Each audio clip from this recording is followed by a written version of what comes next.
Thoth, perhaps pronounced Jahati or Thoughty. I call him Thoth. I've heard other people call him Toth, but I call him Thoth just because that's the way it sounds. Thoth. Depending on the phonological interpretation of Egyptians' emphatic consonants, was considered one of the most important deities of the Egyptian pantheon. In art, he was often depicted as a man with the head of an ibis or a baboon, animals sacred to him. As in the main picture, Thoth is almost always shown holding a wand or rod symbolizing power, in one hand, and an ankh, the key of the Nile, symbolizing life, in the other hand. His feminine counterpart was Seshat, and his wife was Ma'at. Thoth's chief temple was located in the city of Kuman, later called Hermopolis Magna, during the Greco-Roman era, in reference to him through the Greeks' interpretation that he was the same as their god Hermes. Now see, this is where the incorporation starts going on during the Greco-Roman era. They started incorporating gods from Egypt and Greece into one. Shimonin in the Coptic rendering. In that city, he led the Ogdoad pantheon of 8 principal deities. He also had numerous shrines within the city of Abydos, Hersert, Urit, Per-Ab, Rekhai, Ta'ar, Sep, Hot, Selket, Talmissus, Anksha, Mutet, Ba, Aman, Hari, Ab, and Takins. Thoth played many vital and prominent roles in Egyptian mythology, such as maintaining the universe and being one of the 2 deities, the other being Ma'at, who stood on either side of Ra's boat. In the later history of ancient Egypt, Thoth became heavily associated with the arbitration of godly disputes, the art of magic, the system of writing, the development of science, and the judgment of the dead. Now see, with me, I relate Enki from the Babylonian, not really the Babylonian, but the Sumerians' beliefs as being Thoth. Because, well, if you go according to Sitchin believed that Ra was actually Marduk, the son of Enki. And I personally believe that if his translations are correct, then Thoth would be the equivalent of Enki. Okay. The Egyptian pronunciation of Dwighty, D-H-W-T-Y, is not fully known, but may be reconstructed as Duhati, based on the ancient Greek borrowing Thoth or Duet, and the fact that it evolved into Sohidic Coptic variously as Thout or Thoth or Thoot, spelled T-H-O-O-U-T, T-H-O-T-H, and T-H-O-O-T. also T-H-A-U-T, as well as Bohairic Coptic, which is T-H-O-O-U-T. The final Y may even have been pronounced as a consonant, not a vowel. However, many write D-J-E-U-T-Y, inserting the letter E automatically between consonants in Egyptian words and writing W as U as a convention of convenience for English speakers, not the transliteration employed by Egyptologists. According to Theodore Hopfer, Thoth's Egyptian name, written as DHWTY, all lowercase, originated from DHW, claimed to be the oldest known name for the abyss. Although normally written as HBJ, the addition of TY denotes that he possesses the attributes of the abyss. Hence, his name means he who is like the abyss. DJEHUTY, capital D, is sometimes alternatively rendered as Jehuti, Jehuti, Tahuti, Tahuty, Tehuti, Tehuty, Zehuti, Zehuty, and Techu, Techu, or Tetu, Tetu.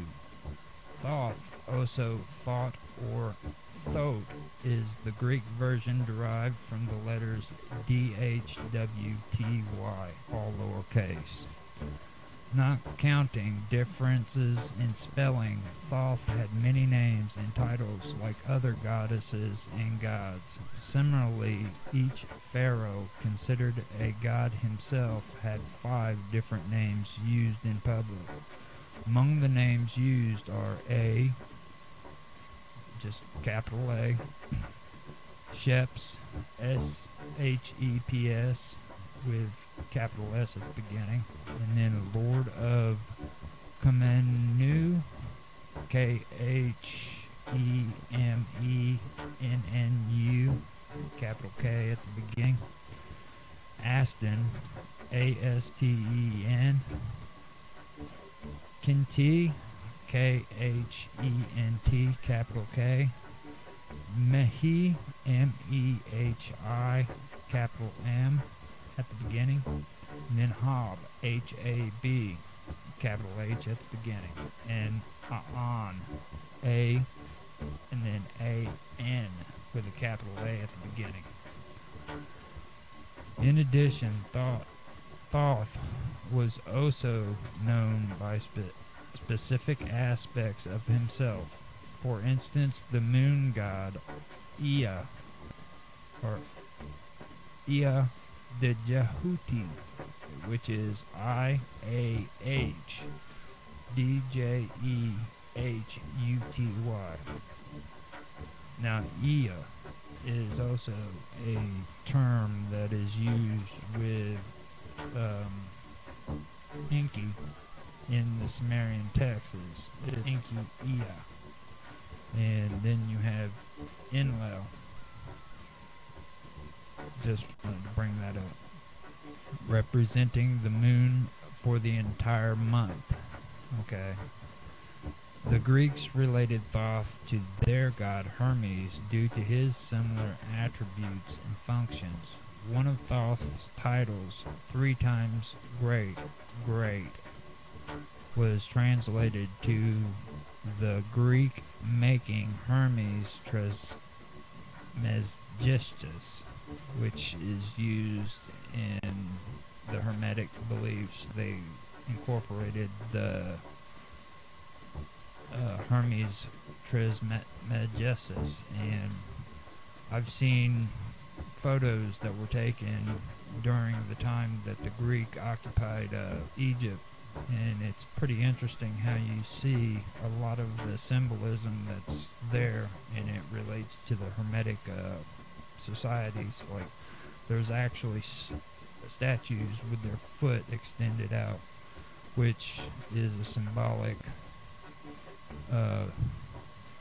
it's a symbol for the Hermetic societies. They always step out with, I think, their right foot, but that's really old school. That's one of their symbols. Okay.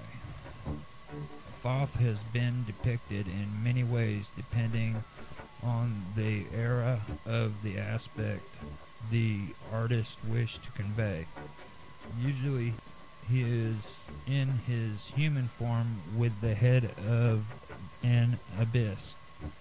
In this form he can be represented as the reckoner of times and seasons by the headdress of the lunar disk setting on top of a crescent moon resting on his head.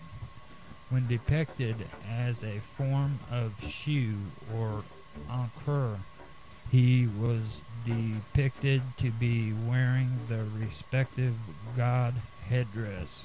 Sometimes when he was seen in art to be wearing the Atef crown or the united crowns of Upper and Lower Egypt. When not depicted in this common form, he sometimes takes the form of the abyss directly. Now, when they talk about the united crowns of Upper and Lower Egypt, you have to understand that at one time Egypt was not one country. It was actually Upper and Lower Egypt. And I forgot who it was, but there was a pharaoh who actually united the kingdom into one kingdom, the kingdom of Egypt that everybody's aware of. But at one time that wasn't the case. Okay, Thoth's role in Egypt mythology were many. He served as a mediating power, especially between good and evil, making sure neither had a decisive victory over the other. He also served as scribe of the gods, credited with the invention of writing in alphabets, hieroglyphs themselves. Basically, that's what it is, hieroglyphs. And in the underworld, Duat, he appeared as an ape, on the capital A and then A-N, the god of equilibrium, who reported when the scales weighed the decreased heart against the feather, representing the principle of Ma'at was exactly even.